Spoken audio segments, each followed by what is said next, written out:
देवी उपासना कैसे करनी चाहिए। देखो विधान तो ऐसा कोई बहुत बड़ा लंबा चौड़ा है नहीं, क्योंकि पुत्र अपनी माँ की सेवा कैसे करे या उसे कैसे पुकारे, ये किसी पुत्र को कोई नहीं सिखाता।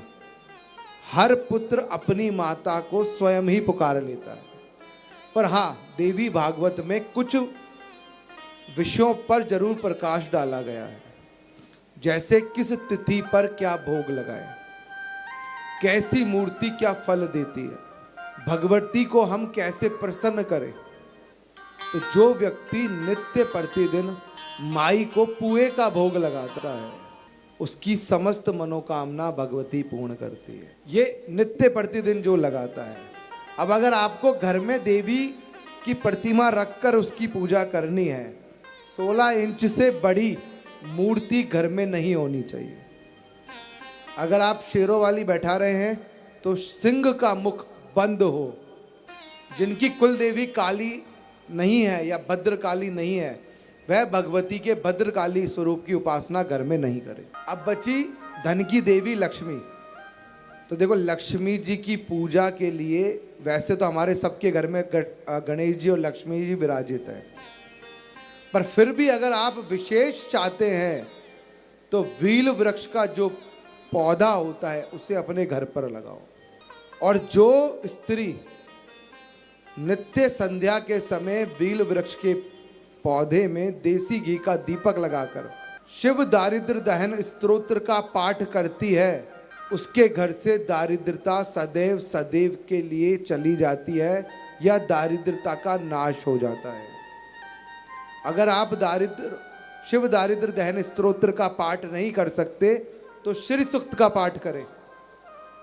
अगर श्री सूक्त नहीं आता तो भगवती का एक बड़ा अद्भुत मंत्र है, और जो इस मंत्र को नित्य रुद्राक्ष की माला पर या फिर संध्या के समय वील वृक्ष के नीचे बैठकर जपता है, माता भगवती राज राजेश्वरी उसके अन्न धन भंडार सदैव भरी रखती है। ओम श्रीम ह्रीम श्रीम कमले कमलालया प्रसीदा प्रसीद श्रीम ह्रीम श्रीम महालक्ष्मी नमः।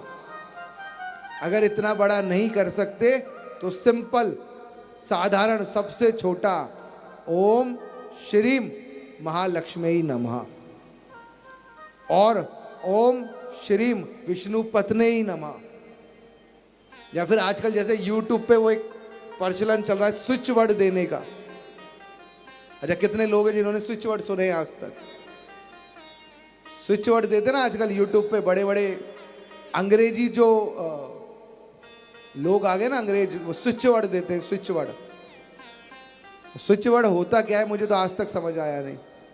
पर फिर भी अगर स्विच वर्ड चाहिए तुम्हें, मान लो तुम भी अंग्रेज बन गए हो, तो श्रीम, कुछ नहीं कर सकते तो श्रीम, बस श्रीम का नित्य उच्चारण करते रहें। अगर आप कुछ नहीं कर सकते, वील वृक्ष के नीचे दीपक लगाओ, बैठकर 1 माला 2 माला 3 माला श्रीम श्रीम श्रीम श्रीम बस ये जपते रहो। भगवती तुम्हें लक्ष्मी प्रदान करेगी ही करेगी।